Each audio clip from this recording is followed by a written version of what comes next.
Seguimos en Cosa Pública 2.0. Muchísimas gracias por continuar en sintonía con nosotros. Si usted es radioescucha frecuente, es parte de la comunidad de radioescuchas de Cosa Pública 2.0, pues sabrá que los temas de la memoria son asuntos que nos interesan y que tratamos de incluirlo al menos una vez en la semana, estos asuntos de la memoria, y va a ser el caso de esta entrevista que tenemos esta tarde con Jorge Regalado Santillán. Jorge, muchísimas gracias por estar con nosotros. Bienvenido. Gracias, Rubén, por Te agradezco enormemente. Al contrario, Jorge Regalado es licenciado en Sociología de la Universidad de Guadalajara, maestro y doctor también en Ciencias Sociales. Es miembro del Departamento de Estudios sobre Movimientos Sociales, el DESMOS, de la Universidad de Guadalajara, y también miembro del Sistema Nacional de Investigadores. Y a lo largo de toda su trayectoria se ha dedicado a lo que dice a estudiar sociedades en movimiento y, entre otras cosas, a principios de los 90 publicó un libro que es, entiendo, Jorge, la tesis de maestría, ¿no? Sí. Producto de la tesis de maestría, que se llama Lucha por la Vivienda en Guadalajara. De esto queremos hablar porque nos parece un tema de la mayor importancia. De manera habitual aquí en Cosa Pública 2.0 comentamos la dificultad que tienen especialmente las nuevas generaciones de acceder a la vivienda, prácticamente un derecho negado, aunque es un derecho constitucional, pero negado por la vía de la práctica, porque los gobiernos han dejado al mercado que resuelva estas necesidades. Y Jorge Regalado en este libro nos cuenta de una experiencia importante que fue el Foro de Lucha por la Vivienda, que se organizó a finales de la década de los 80, de 87, 89, si mal no recuerdo. Sí, por ahí. Y fue una experiencia de autoorganización para tratar de recordar junto con Jorge que hay otros modos, otros caminos de exigir este derecho a la vivienda. Jorge, bienvenido, gracias. Gracias, Rubén. Al contrario. Pues sí, en este libro narro esa experiencia de lucha urbana, del cual además fui protagonista, pues participé en esa experiencia, que fue, digamos, de alguna manera, pues singular a lo que había venido siendo la historia del movimiento urbano popular en Guadalajara, ¿no? Singular en el sentido de que se plantea como proyecto el que las luchas urbanas, que generalmente en Guadalajara habían sido desde principios de los 80s, en las colonias periféricas de la ciudad, este proyecto se planteó que podría experimentar un nuevo movimiento para tratar de recuperar, digamos, la historia de los movimientos inquilinarios, para que el movimiento urbano popular no solamente fuera en la periferia, sino en el centro de la ciudad, ¿no? Un poco recuperando aquella vieja historia de principios de los años 20 del Sindicato Revolucionario de Inquilinos, que por supuesto el Foro de Lucha por la Vivienda no alcanzó aquella dimensión, ¿no? Uh-huh. Pero se trataba pues de experimentar una expresión nueva de movimiento urbano que tuviera que estar en el centro de la ciudad, y por tanto se empezó a promover la búsqueda a promover la idea en la diversidad de vecindades que había entonces en la ciudad, en el centro de la ciudad, en el centro histórico, ¿no?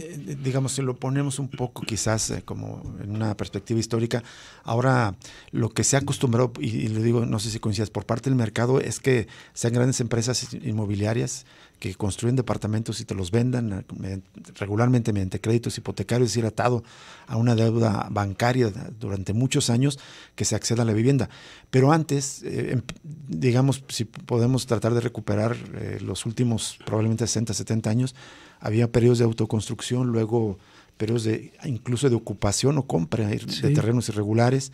Sí, sí. Y en el Foro de Lucha por la Vivienda se dan como en este contexto que intenta recuperar que también el centro de la ciudad se recupere, sí, para los de hecho se presentaron diversos proyectos al gobierno del estado, en aquel entonces Enrique Álvarez del Castillo, pero además el propio gobierno de Jalisco, el propio gobierno de Jalisco tenía sus instituciones que promovían, ¿no? Existía el Instituto Promotor de la Vivienda, uh-huh. Existía la inmobiliaria la inmobiliaria del propio gobierno del estado, que promovía los fraccionamientos de interés social por su lado. Existía el FONAPO, que también a nivel federal, además del Infonavit, digamos, ¿no? Que promovían que las clases populares pudieran acceder a la vivienda, ¿no? De hecho, uno puede ver varios todavía conjuntos habitacionales que son construidos por el Estado, como la Unidad Modelo, por ejemplo, sí. Entre otros, y que pues no se entiende por qué el Estado abandonó esa iniciativa. Bueno, pues sí se entiende más bien porque cambió de modelo de Estado, ¿no? Sí. Es decir, un Estado que, aunque nunca llegó a ser propiamente un Estado de bienestar, pero pues sí tenía, digamos, cierta responsabilidad social, ¿no? Y entonces creía y practicaba, digamos, esta forma de poder financiar o subsidiar, ¿no? Estas políticas de vivienda de interés social, ¿no?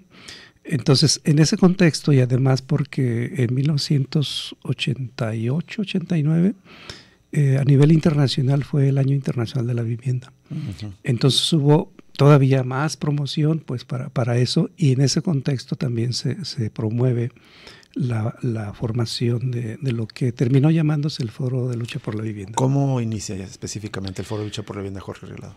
Pues inició digamos, con un grupo de compañeros que nos dimos cuenta de eso. Bueno, también inspirados un poco en la experiencia que en el Distrito Federal se estaba desarrollando, con la experiencia que se llamó la Asamblea de Barrios, ¿no? Que se organizó después de los sismos del 85. Sí, esa nació a partir de los sismos y continuó. Y un poco inspirado en eso, ¿no? Y aprovechando la coyuntura del Año Internacional de la Vivienda, un grupo de compañeros nos pusimos un poco a revisar el asunto y entonces dijimos que había que empezar a promover, ¿no? Entonces hicimos un estudio rápido, ¿no? En el centro histórico de la ciudad. Encontramos, digamos, alrededor de, no sé, como más de 1,500 vecindades, ¿no? 1,500. Sí, más de 1,500 vecindades. Y el otro dato sorprendente es que encontramos un número mayor todavía de lotes baldíos en el centro histórico. Entonces, en un polígono del centro histórico, ¿no? Es decir, se conserva que ese universo entre los lotes baldíos más las vecindades podían servir para ofrecer vivienda a las personas que les daban. Exacto, ¿no? Porque además lo que sabíamos o lo que supimos es que sobre todo los lotes baldíos, pues eran lotes baldíos que no estaban pagando impuestos, ¿no? Claro. Y estaban convertidos en basureros, en lugares ahí peligrosos, zonas de contaminación, y que no habían pagado ni predial, ni agua, ni nada, ¿no? ¿De ese estudio qué siguió? De ese estudio, pues lo que siguió es que promovimos en las vecindades de Guadalajara, pero luego se extendió también a otras zonas, ¿no? En Zapopan, por ejemplo, en Ciudad Granja, encontramos un montón de vecindades también, como ya Ciudad Granja? En Ciudad Granja, sí. Vaya. En Ciudad Granja fue sorprendente porque, bueno, como se sabe, Ciudad Granja pues era eso, una serie de viviendas que eran más bien granjas, ¿no? Y en las porquerizas que había, cuando ya dejaron de ser eso, las convirtieron en pequeños cuartitos, ¿no?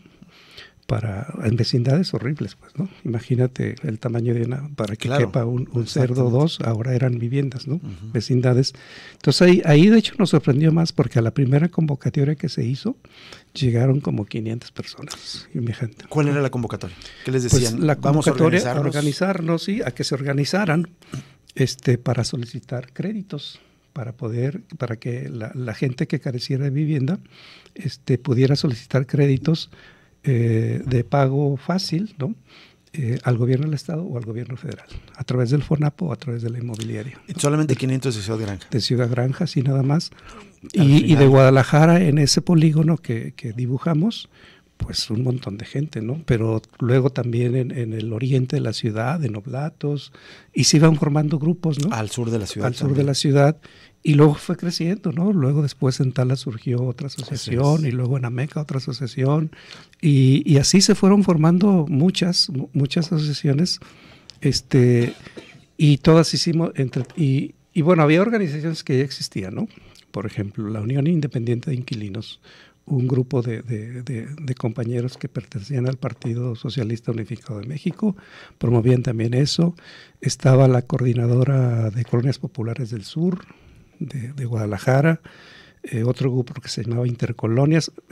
Fueron dando cuenta, digamos, que no tenían esa demanda estas organizaciones, ¿no? Sus demandas eran básicamente de servicios, exactamente, ¿no? Eran de servicios, de transporte, de seguridad, y no tenían incluida la demanda de la vivienda. Entonces se dieron cuenta rápido que eso podía ser una buena demanda que podía organizar, y sí, se formaron las asociaciones, ¿no? Entonces se dio un contexto en el que diversas organizaciones organizaron probablemente, seguro, a miles de ciudadanos sí, que no tenían vivienda propia para tratar de exigirle al Estado acceso y derecho a la vivienda. Sí, el Foro de Lucha por la Vivienda terminó con un padrón de solicitantes de vivienda de 7,000 familias. 7,000 familias. 7,000 familias.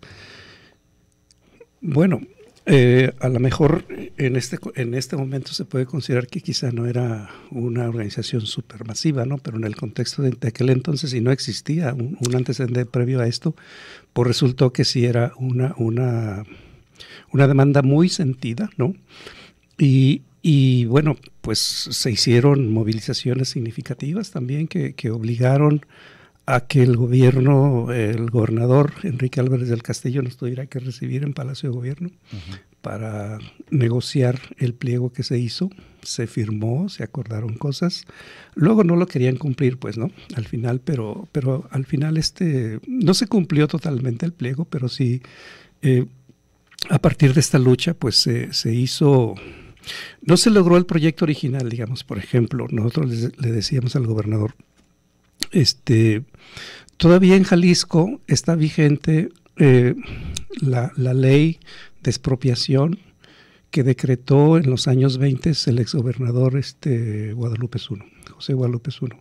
Por caso de interés social se puede expropiar casas para destinarlas a vivienda social. Y era un poco la petición, por ejemplo, las vecindades. Sí. Que se renovaran y que se les diera propiedad a la gente. Y incluso se le presentó un proyecto arquitectónico, ¿no? Existía un grupo el Taller de Arquitectura Popular, así es. Un grupo de arquitectos básicamente del ITESO. Hicieron diversos proyectos de cómo se podía renovar y remodelar rápidamente, con bajos costos, las grandes casonas del centro de la ciudad que se estaban cayendo a pedazos. Y destinar la vivienda. Sí. Vamos, Jorge, permíteme hacernos una pausa de identificación de la estación. Ya está dibujado todo el origen. Vamos a terminar el programa con esta charla con Jorge Regalado, que nos cuente qué consiguió el Foro de Lucha por la Vivienda y por qué es significativa recordar en este ejercicio de memoria, recordar este ejemplo de organización.